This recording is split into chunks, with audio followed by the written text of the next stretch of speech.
What's going on, guys? Zuko back with another War Within video. Hope you are all having a wonderful day. We are going to look at Stormbringer Enhancement Shaman. I've done other videos on this, but this talent is now working, Conductive Energy. So I do want to show you a dungeon run that I did with Conductive Energy actually working. If you don't know how the Stormbringer tree works, I'll give you a really quick rundown. If you already know everything, just skip ahead to the gameplay, okay? We have Tempest, of course, is this new ability that we get. Every time we spend 40 Maelstrom weapon stacks, our next lightning bolt becomes Tempest. That does a lot of single target damage, and then it also splashes for uncapped AoE damage. This is a really good tree for giving us more uncapped AoE damage in Enhancement Shaman, which is something we have been sort of lacking for a long time. Totemic does the same thing, actually. It does uncapped AoE damage, but just understand this is a nice little, this is reduced beyond 5, I think, right? Yeah, this is not reduced at all, so a little bit better, actually, I would say, depending on how much you can proc it. And that's the whole point of this tree, right? Tempest also has a chance to proc after you have procced Awakening Storms 3 times. So Storm Strike, Lightning Bolt, and Chain Lightning all have a chance to strike the target for additional nature damage, and every 3 times this occurs, your next Lightning Bolt is replaced with Tempest. Ellie and Enhance share this tree, right? The way that Awakening Storms works for Enhancement Shaman is really dependent on Storm Flurry, because if your Storm Strike hits again and again and again, then it has a chance to proc this Awakening Storms again and again and again. As an Ellie Shaman, if your Lightning Bolt or Chain Lightning overload multiple times, especially Lightning Bolt can overload 3, 4, 5 times. I've had it where it does that. It overloads 3 or 4 or 5 times, and then it immediately procs my fully awakened storms, and then I get a Tempest proc right away. So you aren't just reliant on getting the 40 Maelstrom weapon stacks for Enhancement Shaman here. You can proc that early if you get a bunch of chaining storm strikes, or if you get a lucky, couple of chain lightnings, especially when you get into your deeply rooted window, which you run with this build, where you're pressing storm strike, it's actually wind strike, right? And then it's procking chain lightning for you. You're double dipping on your chance to get an Awakening Storms proc, which is very, very good. Now, this is all kind of old news. We have the big juice chain lightnings here as well. What's new about this tree is the Conductive Energy, and you get the effect of Lightning Rod. Here's what it does for Enhance. Tempest, Lightning Bolt, and Ellie Blast and Chain Lightning are all going to make your target a Lightning Rod for 8 seconds. Lightning Rods take 20% of all damage you deal with Lightning Bolt or Chain Lightning. Now, this only applies to the first target that you hit. So there is a debate right now, as I was talking with my chat on Twitch and some other people I've seen online, chatting about you're gonna have to tab target basically, right, in order to keep getting multiple different lightning rods. If you want to be 100% optimal, I would say right now that is the case. Yes, you should be looking to tab target through enemies to add a chain lightning to this guy, and then hit this guy, and then hit this guy, to get each lightning rod going, so that you're not just stacking it on one person, because you're gonna sort of reduce the effectiveness of it. Now, that might sound like a pain in the butt, but it's actually pretty easy to do with Arc Discharge. If you throw Tempest down and it hits at least more than one target, sorry, if it hits 2 targets or more, then your next 3 Chain Lightnings are instant cast and deal more damage. You can just go Chain Lightning, tab target, Chain Lightning, tab target, Chain Lightning, boom, boom, boom. You don't have to wait for Maelstrom weapon stacks. You can just dump them all. They're going to do lots of damage, and they're going to add 3 of these lightning rods to those enemies, and then you can go back to doing your regular rotation where you're building up Maelstrom weapon stacks and then using a big chain lightning, and you're going to bounce to all 3 of these lightning rods. So I believe there is a way to do this that isn't going to feel exactly like you're playing Hot Hand with Flame Tongue, where it's with Lashing Flames, where it's you're incentivized to tab target. So I mean, with this tree, you are incentivized to tab target now, but I don't know that you're going to have to seriously worry about it. If you're in the top 0.1% and you're min-maxing everything, yes, you're going to need to. For the rest of the people who are playing this game, for the rest of us, it probably doesn't matter, okay? I'll just say that really clearly. Let me show you a Siege of Borealis that we did. This was really cool, actually. If you understand Siege of Borealis, this is the Alliance version of it. The Alliance version is what you are going to be playing, whether you're Horde or Alliance, in the War Within. They're keeping the Alliance version. I just want to be clear about that, okay? I think the first boss is the only real difference, right? I'm pretty sure. Let me know in the comments if I'm wrong about that. What you used to do is you used to jump off this edge here and go to the docks over here and then go underneath, and you could fight a bunch of mobs, and then you'd work your way to the next couple of packs. What I suggested our team try is to go above this time and see how bad it is to actually fight these packs that are above. And you're going to see the route that we take here. It's not that bad. It's actually pretty cool. So I'll talk more about the route as we keep going. One thing that's interesting about the Storm build is that I don't ever... Really, we're never spreading Flame Shock because I'm using Ice Strike. Why am I lagging so hard? Ice Strike instead of Lava Lash. So if you took Lava Lash, you would also be incentivized to take Molten Assault to spread your Flame Shocks. We're not doing that at all. We're just taking Ice Strike, okay? And Ice Strike has an additional chance to generate Maelstrom weapon stacks because of Elemental Assault, okay? So just keep that in mind. This build does not require any Flame Shock spreading at all. And I promise you, the damage is going to be really, really good, okay? Like, watch this pack right here. I have a Tempest ready to go, all juiced up. So I'm going to build some Maelstrom weapon stacks. And Tempest will benefit from Maelstrom weapon stacks. And it is, in fact, lighting up now. About a week ago, Tempest was not lighting up when you like your other ones do, right? Like Lightning Bolt and Chain Lightning do. Now it is. Big Tempest here. Going to go boom. And we're up to 1.3 mil. By the way, now I have my triple Chain Lightning that's instant cast, and you can see, even without me really paying attention to it too much, I had 2 lightning rods out. There's 2 lightning rods once again. I'm kind of tab targeting through right now if possible.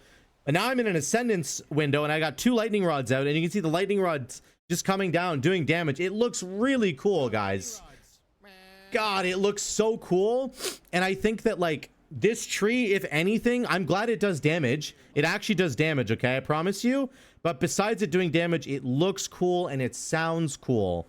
And I just, like, the fact that the lightning rod animation is finally working has me so stoked to play this spec, to play Enhancement Shaman with the Storm build.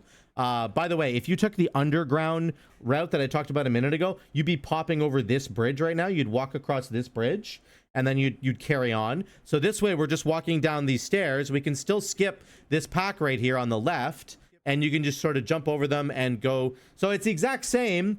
You're just going the top way or the bottom way at the beginning of Siege of Borealis. Let me know what you guys think about that. I like the top route a lot better. Let me just tell you right off the bat, I like it a lot better. But back to the build. The Stormbringer build now, I think it's going to continue to do lots of damage. I don't think the damage is ever going to be an issue, actually. And what I'm really stoked about now is the fact that visually and audibly, it looks and sounds incredible. Like, the lightning bolts that are coming down constantly from your lightning rods now, they're just such a cool animation. And it just really reminds you, it makes you feel like you are absolutely playing this big, you know, Stormbringer a build. Like, you really just do feel like that. And I think if it was, even if it wasn't doing as much damage as it's doing now, I think that I would be really incentivized to play it almost for that reason, because it just sounds really cool and it looks really cool. And yes, we died, but it's okay. So yeah, I'm very excited about this build now.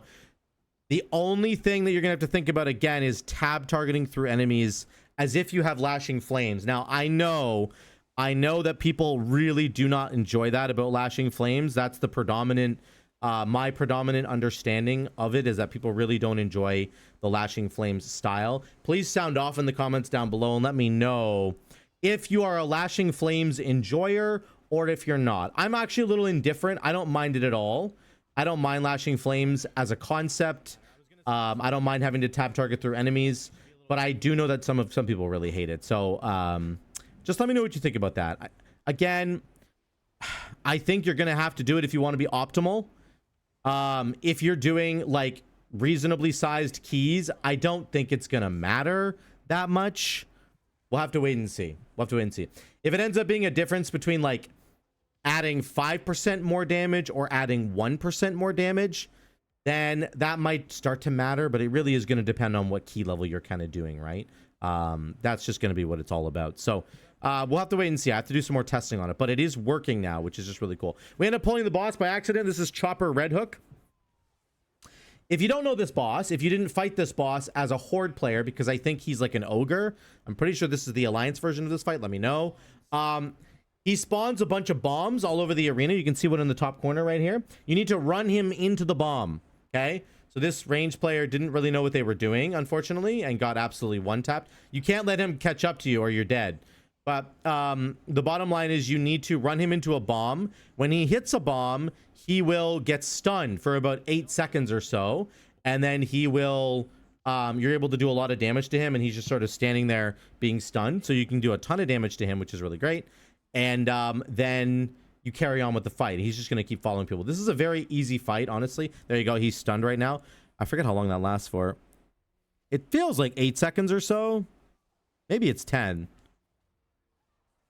More like 10, I guess. Anyway, bottom line is it's really good. That's the entire fight. You do have to deal with these ads. The ads will do this like heavy slash, which does a lot of damage on the ground in a line. You don't want to get hit by that or you get one-tapped. And just keep dragging him into these bombs as much as you can. So a bit of an annoying fight for range DPS who want to be standing still while casting, but you might be able to utilize some really cool tools like Priest's Leap of Faith to just immediately reposition somebody. So there's a ranged like Warlock casting Chaos Ball. You can just Leap of Faith him next to a bomb and then he's good to go. Also, if you're doing an Evoker could rescue somebody to a spot right behind a bomb. I think you could utilize some really interesting tools there that we don't usually think about in these fights to just immediately reposition the range people so that they're good to go. I think that would be really fun, actually, and would be a really nice way to increase your damage on that fight. So that's that boss fight. You're going to walk through here. You fight a couple of trash packs, and then there's this little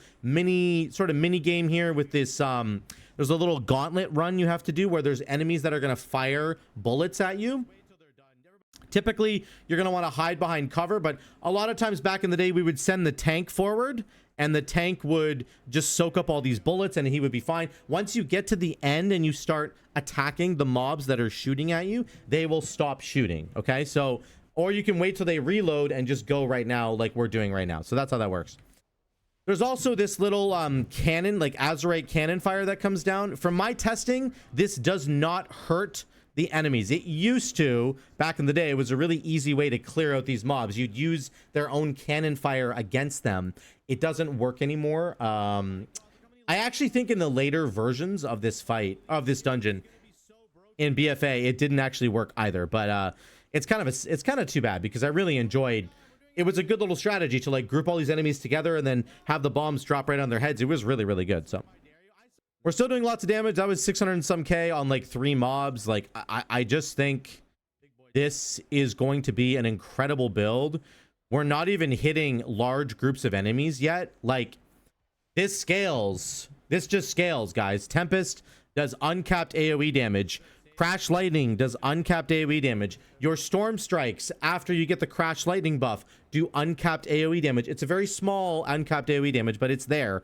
So I genuinely think that Enhancement Shaman and Ellie Shaman, but especially Enhancement Shaman here, have incredible uncapped AoE damage potential in the War Within with Tempest and with all the little tools that I just mentioned. So Sundering is uncapped as well. You don't have to worry about flame shocks. You don't have to cry about having 6 target caps in it. It doesn't matter. You're just pressing your other buttons and they do lots of uncapped AoE damage. So it's really good. The damage is really, really good. I promise you. Let's get to Dread Captain Lockwood. I love this fight. It's a single target fight at the beginning. And then eventually she's going to jump to her ship and she's going to summon some ads. Here comes the ads. Then it becomes an AoE fight, which is great for us. Cleave fights for Enhancement Shaman are fantastic. And you do lots of damage. Here comes a big Tempest when I'm ready in a second here too. Building up to 10 stacks. Here's a 10 stack Maelstrom weapon Tempest. So watch my damage here. And Tempest can be cast from range. Makes it very versatile. I'm doing 320k right now. Boom. There's my Tempest. 370k. Like how much damage did that do? Really, really quickly here. Gonna walk away. I'm doing 12.2 million. Go up to 14.4 million. So that one Tempest basically did 2.5 million damage right there. Or 2 to 2.5 million damage. So it's hitting hard. Once you kill these ads, the big one drops a cannon. Gonna drop a cannon on the ground. You can see it's highlighted right there. You can see a little highlight. Somebody has to pick up that cannon and fire it at the boat. I end up dying like an idiot. So there's the cannon. That's the cannon shot being fired at the boat right there. And then the Dread Captain, she will join the fight again. And you rinse and repeat. Exact same fight over and over again. Unfortunately, we didn't kill her on the second run. Then she comes back and we kill her. Now, this is the second gauntlet here. You're going to get people firing guns at you. They're right over here behind this barricade. This one always seems to like bug out or not work really correctly. Like if they say take aim and fire and then they don't really start firing, and then I just hit them with a flame shock and then they stop. So it does seem buggy to me. I feel like they should start firing right away. I mean, I'm glad they don't, but it's anyway. Now we're into the monkey section of this trash. Bunch of bananas all over the floor, and then there's these big brutes. If you step on the bananas, you will be stunned. You can see the little bananas here. There's also a fear. You might want to take Tremor Totem actually as a enhancement shaman here. Tremor Totem would actually be pretty good for your group. Just because like you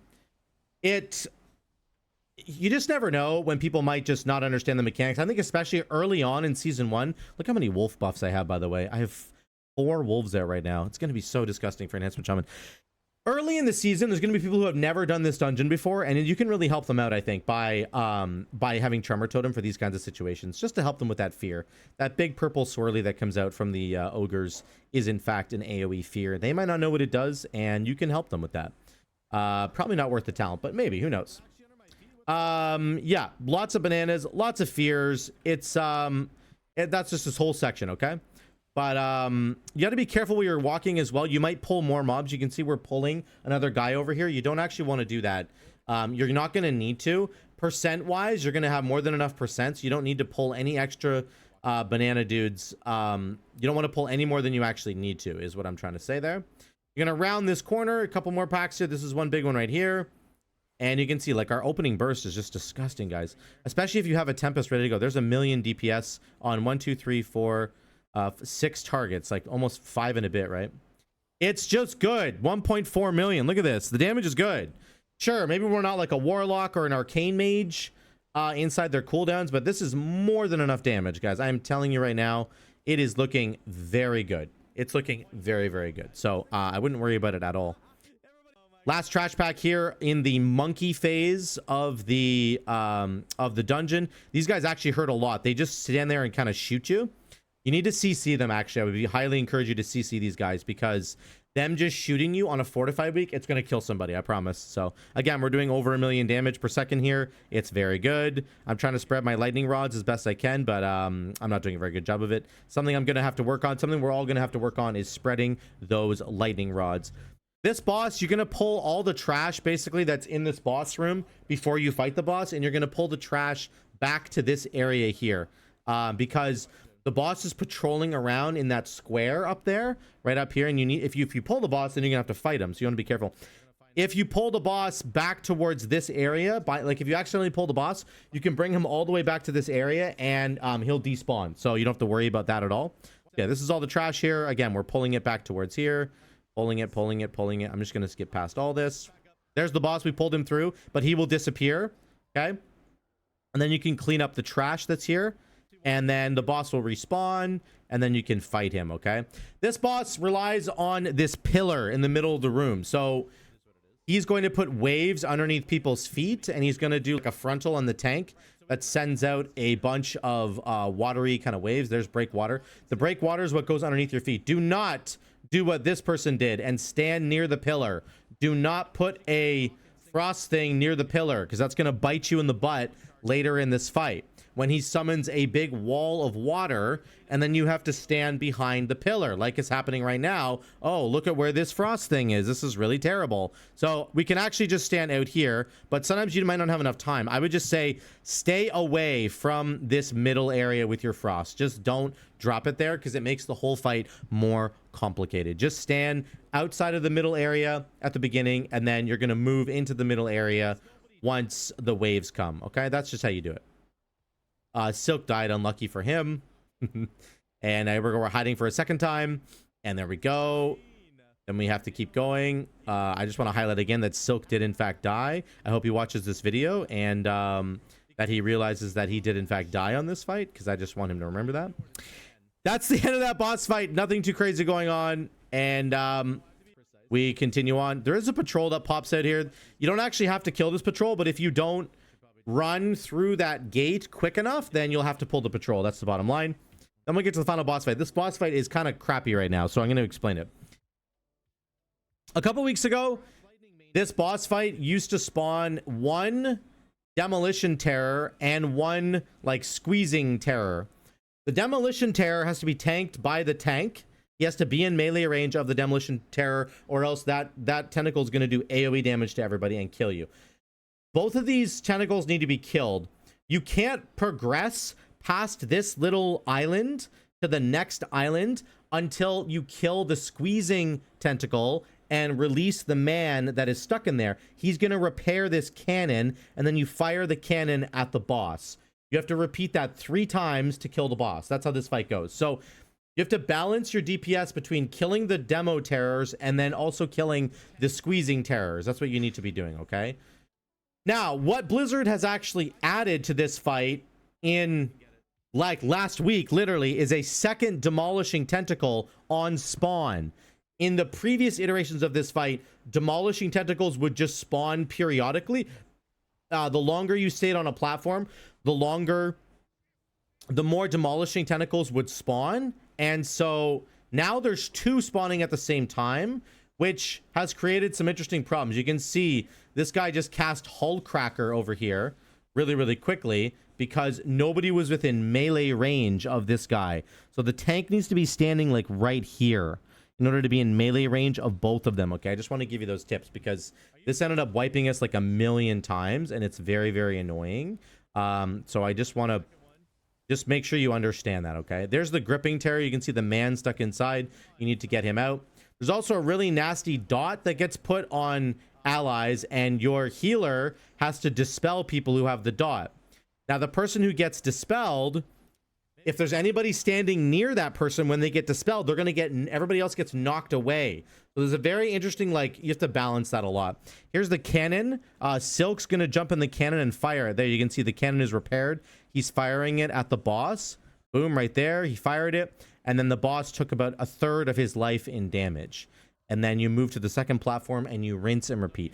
That's how this entire fight goes. I think we had to do it a couple of times here because we ended up wiping because of these stupid demo guys.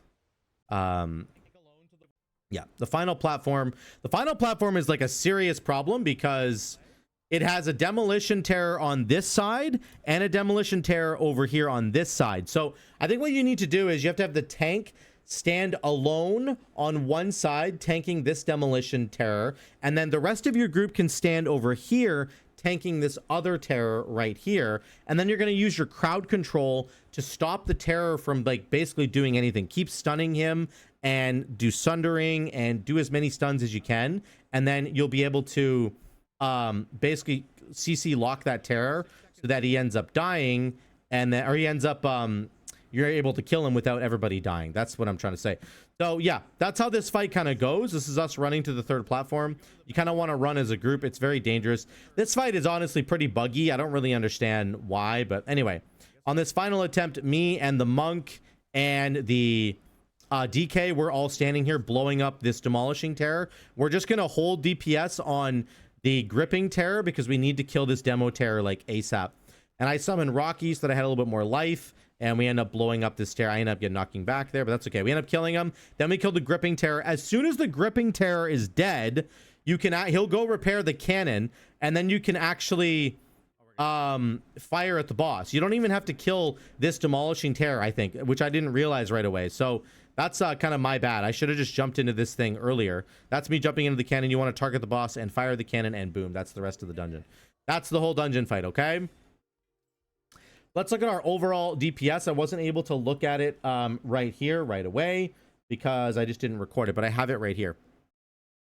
Here's our overall numbers. We ended up doing, what was the dungeon saying there? We did 422k overall, which is good. I think that's more than enough. We had a lot of silly deaths, which would be kind of ruining my overall numbers there. But here you go. Chain Lightning, Spirit Wolf, that's divided up into Alpha Wolf plus Melee. That's about 17% of your damage. Okay, that's a lot of damage from your wolves. And then Tempest doing 16.4% on its own. Storm Strike, Crash Lightning, Wind Fury, Lightning Bolt, Sundering. There you go. Lightning Rod. This is what we wanted to know. Lightning Rod at the very bottom here really didn't do that much damage. Again, I think that's probably my fault because I wasn't tab targeting enough. My suspicion is that you could, if you were tab targeting effectively, you could probably bump this number up to like 3, 4, maybe 5% of your damage.